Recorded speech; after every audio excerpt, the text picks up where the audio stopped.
बांग्लादेश की अदालत ने साबिक वज़ीर-ए-आज़म शेख हसीना वाजिद को सजाए मौत सुना दी। हसीना वाजिद के खिलाफ इंसानियत के खिलाफ जराइम का इल्ज़ाम साबित।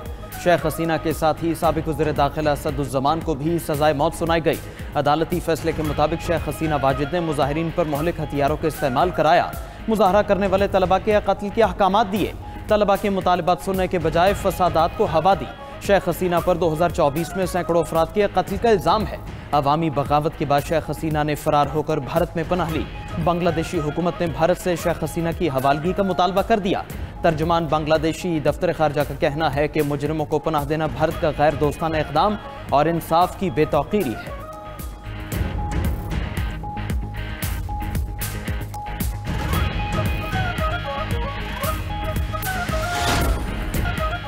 पीपल्स पार्टी आज़ाद कश्मीर में अपना वज़ीर आज़म ले आई। फैसल मुमताज़ राठौर 36 वोट लेकर वज़ीर आज़म आज़ाद कश्मीर मुंतखब। चौधरी अनवारुल हक के खिलाफ तहरीक अदम एतमाद कामयाब। मेंबरान असम्बली ने हाथ उठाकर राय शुमारी में हिस्सा लिया।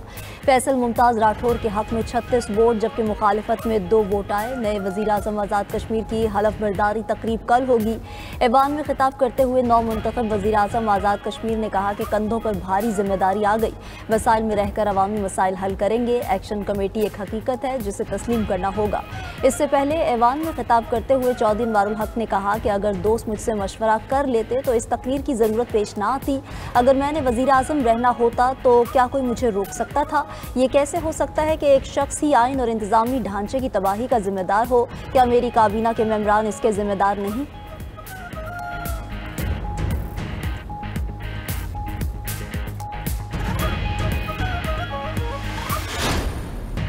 वज़ीर-ए-आज़म शहबाज शरीफ का कराची में रेलवे मंसूबों का इफ्तिताह। नई शालीमार एक्सप्रेस और कराची कैंट स्टेशन की अपग्रेडेशन शामिल। इफ्तिताही तकरीब से खिताब में वज़ीर-ए-आज़म ने कहा कि रोशनियों के शहर में रेलवे का निज़ाम बोसीदा हो गया था। शालीमार एक्सप्रेस को दोबारा नई ट्रेन बना दिया गया। शालीमार एक्सप्रेस मुसाफिरों के लिए इंतहाई शानदार है। हम कराची सर्कुलर पर मिलकर काम करेंगे। विफाक सिंध हुकूमत के साथ है। यकीन है ये मंसूबा जल्द हकीकत बनेगा। जो रुकूम दरकार हैं वो फौरी तौर पर फ्राहम करेंगे। पाकिस्तान रेलवे के सूबों के साथ इश्तराक के मुस्बत नताइज सामने आएंगे। वज़ीर-ए-आज़म का इस्लामाबाद, तेहरान और इस्तांबुल रेलवे रूट बनाने का ऐलान।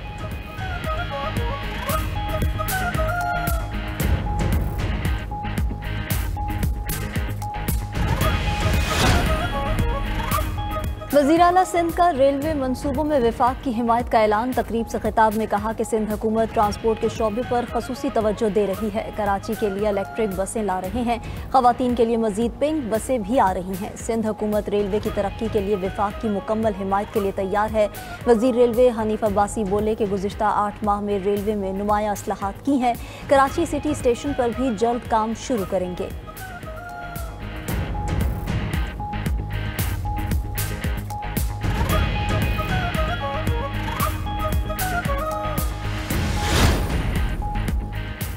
सदर ट्रंप मुनासिब वक्त पर पाकिस्तान का दौरा करेंगे। पाकिस्तान की खुद मुख्तारी अमरीका के लिए निहायत अहम है। अमरीका बड़े दिल से पाकिस्तान की मदद कर रहा है।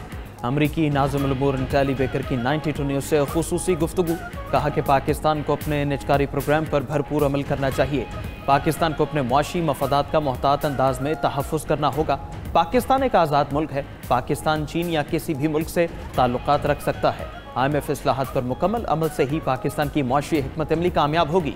IMF पाकिस्तान में पायदार मुआशी इस्लाहात चाहता है।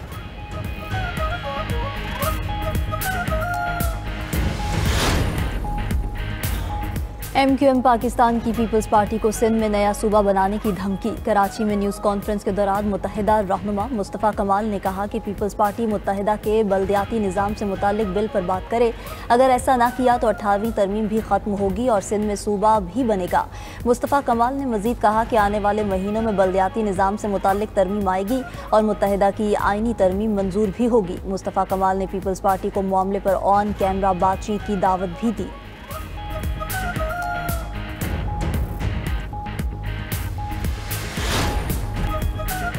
वफाकी आईनी अदालत में पहले रोज़ मुख्तलिफ मुकदमात की समाअत। वफाकी आईनी अदालत ने पहला बड़ा फैसला भी दे दिया। King Edward University vice chancellor तकर्रुरी के खिलाफ हाई कोर्ट का फैसला ख़त्म कर दिया। ये केस दायर होने के बाद 8 साल तक सुप्रीम कोर्ट में समाअत के लिए मुकर्रर न हुआ। वफाकी आईनी अदालत का खैबर पख्तूनख्वा हुकूमत को रिलीफ। सूबाई हुकूमत की अपील पर मजदूरों से मुताल्लिक केस में हुक्म इम्तना जारी। कराची में पाक्स के तिजारती इस्तेमाल पर भी हुक्म इम्तना जारी कर दिया। वफाकी आईनी अदालत ने ज़िंदगी बचाने वाली अद्वयात से मुताल्लिक ड्रेप से रिपोर्ट तलब कर ली। उधर वफाकी आईनी अदालत के मजीद 2 जजेस ने हलफ उठा लिया। जस्टिस रोजी खान और जस्टिस अरशद हुसैन शाह ने आईनी अदालत के जज का हलफ उठाया।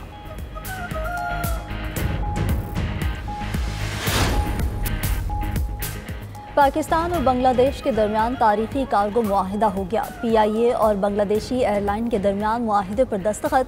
तर्जुमान PIA के मुताबिक मुआहिदा 1 दिसंबर 2025 से नाफिजुल अमल होगा। मुआहिदे के तहत सऊदी शहरों जद्दा, मदीना और रियाज को ट्रांजिट गेटवेज के तौर पर इस्तेमाल किया जाएगा।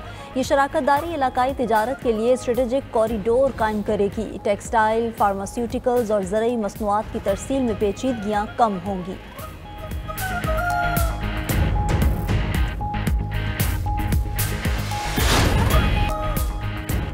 जो बंदा ज्यादा देर जेल में रह जाए वो फिर मेडिकल ग्राउंड पर ही बाहर आता है। इस्लामाबाद हाई कोर्ट में मेडिकल ग्राउंड पर जमानत के एक मुकदमे में जस्टिस मोहसिन अख्तर कियानी ने दिलचस्प रिमार्क्स दिए। कहा कि मेडिकल ग्राउंड पर बाहर आकर फिर वो बिल्कुल ठीक हो जाता है।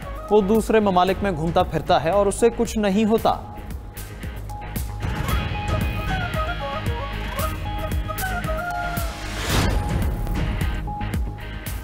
पंजाब में स्मॉग का रोग बरकरार। बागों के शहर की फ़ज़ा आज भी आलूदा। दुनिया का आलूदा तरीन शहरों में पहला नंबर लाहौर का। सूबाई दारुल-हुकूमत का एयर क्वालिटी इंडेक्स से 484 रिकॉर्ड। माहिरीन की शहरियों को मास्क इस्तेमाल करने की हिदायत। कहा कि मुसलसल बढ़ती आलूदगी शहरियों के लिए शदीद खतरा बन चुकी है।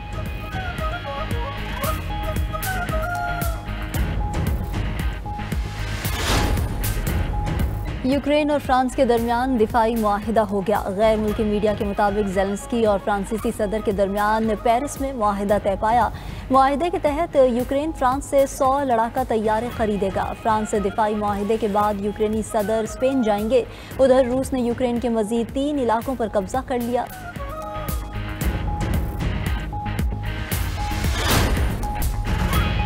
यूक्रेन के लिए इमदादी सामान ले जाने वाली 2 ट्रेन पर हमले। धमाकों में दोनों ट्रेन को मामूली नुकसान पहुंचा। हादसे के बाद यूक्रेनी हुकाम ने बाकी ट्रेन को रोक लिया। यूक्रेनी वज़ीर दिफा का कहना है हमलों की तहकीकात जारी है।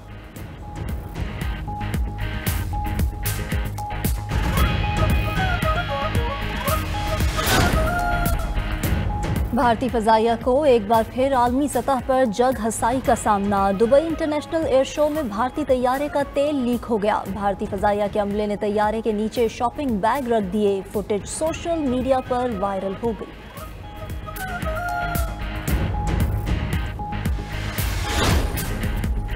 मक्का मुकरमा और मदीना मुनव्वरा में रहमत की बरसात। मदीना मुनव्वरा के इलाके अल-महद में शदीद यालाबारी भी हुई। सहराई और पहाड़ी इलाके ने बर्फ़ की सफ़ेद चादर ओढ़ ली। बारिश और बर्फबारी से मदीना और गिरदोनवाह में सर्दी की शिद्दत में इजाफा हो गया।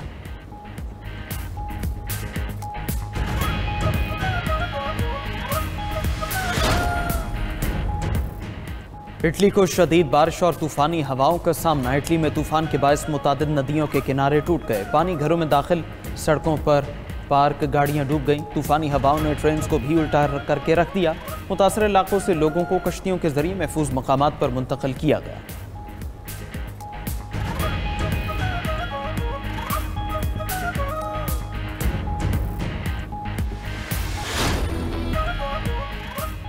और रूस का यूक्रेन के इलाके बालाक्लिया पर मिसाइल हमला। 7 अफराद हलाक, 15 जख्मी। मरने वालों में 4 बच्चे भी शामिल। रूस फौज का यूक्रेन के मजीद 3 इलाकों पर कब्जा। कार्रवाई के दौरान 4 अफराद हलाक। ड्रोन और मिसाइल हमलों में यूक्रेन के ओडिशा पोर्ट का बुनियादी ढांचा तबाह।